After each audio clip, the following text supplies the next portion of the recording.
इसको हम लोग क्या करेंगे, छुपा लेते हैं, स्टोरी बनाते हैं कि 150 मीटर जो लेंथ वाली वॉल है उसको 71 जो ना वो कंप्लीट करते हैं। क्लास 8 की मैथमेटिक्स है, चैप्टर नंबर 4 है फाइनेंशियल अरिथमेटिक, उसकी हम लोग एक्सरसाइज कर रहे हैं 4.1। अब हम क्वेश्चन नंबर 5 की तरफ देखते हैं।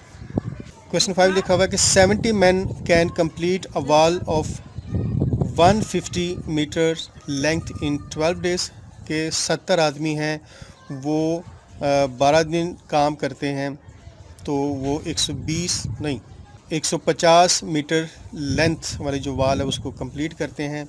How many man will complete the wall of length 600 metre in 30 days. अगर वाल की जो लेंथ है वो 600 मीटर्स हो जाए और 30 दिनों में इसको कंप्लीट करना हो तो कितने आदमियों की ज़रूरत है। तो हम लोग डाटा यहाँ पे लिखते हैं। हमारे पास 70 मैन, फिर वाल ऑफ 150 मीटर, तो वाल लिख लेते हैं 150 मीटर की, और कितने 12 डेज़ में, तो यहाँ पर डेज़ लिख लेते हैं 12 days. Then how many man, कितने आदमियों की ज़रूरत पड़ेगी, will complete the wall of 600 metre in 30 days. ठीक है, तो इस क्वेश्चन को सॉल्व करने के लिए हम लोग देखते हैं। मैंने कहा हुआ है कि जिसको आपने फाइंड करना है एक्स वैल्यू को, उसको आपको सबसे पहले लिखना चाहिए, तो ये ऑलरेडी सबसे पहले है, तो हम लोग ये कर लेते हैं कि इसको हम लोग ऐसे ही लिखेंगे। तो इसको हम लोग क्या करेंगे, छुपा लेते हैं, स्टोरी बनाते हैं कि 150 मीटर जो लेंथ वाली वाल है उसको 71 जो ना वो कंप्लीट करते हैं। अगर जो वाल है वो अगर लंबी ज़्यादा हो जाए, 600 मीटर्स की हो, तो हमें ज़्यादा आदमियों की ज़रूरत पड़ेगी। ठीक है, तो ज़्यादा लंबी दीवार के लिए ज़्यादा आदमियों की ज़रूरत पड़ेगी, तो ये भी इंक्रीज़, तो हम लोग कहेंगे कि ये इनके दरमियान डायरेक्ट रिलेशनशिप है। या हम लोग इस बात को अब ये देख लें, डेज़ के साथ देखते हैं कि 12 दिनों में कोई दीवार है जिसको 70 मैन कंप्लीट करते हैं, तो अगर हम लोगों ने 30 डेज़ में करना हो तो हमें कितने आदमियों की ज़रूरत पड़ेगी। तो चूँकि हमें अब काम पहले से डिलेड चाहिए, हमें जल्दी नहीं है, सुकून से काम करेंगे, तो फिर हम लोग कुछ बंदों को यहाँ पर कम कर देंगे, यानी कि दिन बढ़ जाएंगे तो हमें कम आदमियों की ज़रूरत पड़ेगी।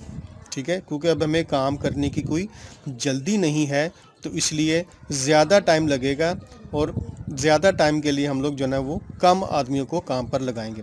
तो फिर डेज़ और मैन में आपस में इनवर्स रिलेशनशिप है, और इसको हम लोग जो है वो डाउनवर्ड एरो से शो करते हैं इनवर्स रिलेशनशिप को। अब हम इसको सॉल्व कर लेते हैं। मैंने कहा था कि जहाँ से एरो शुरू होता है उसको पहले लिखेंगे, तो x divided by 70 is equal to, फिर लिखेंगे 600 डिवाइडेड बाई 150 मल्टीप्लाई बाई, ऊपर से शुरू करेंगे अब 12 डिवाइडेड बाई 30। ठीक हो गया जी। तो ये ज़ीरो इस ज़ीरो से कैंसिल कर लेते हैं। 15 times 1 is 15, 15 times 4 is 60, 6 times 5 is 30 and 6 times 2 is 12।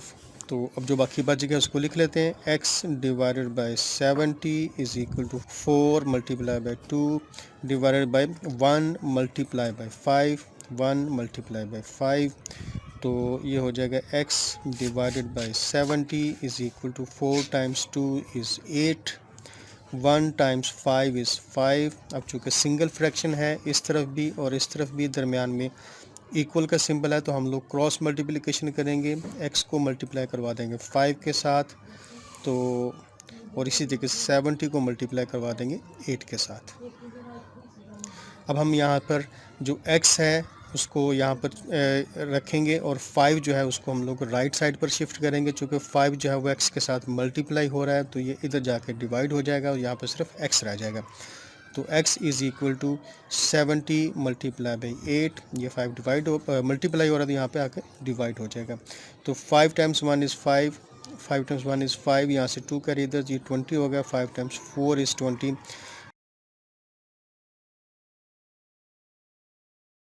तो अब 14 और 8 को हम लोग मल्टीप्लाई करते हैं। 8 टाइम्स 4 इज़ 32, 3 का एरिया आ जाएगा। 8 टाइम्स 1 इज़ 8 प्लस 3 11।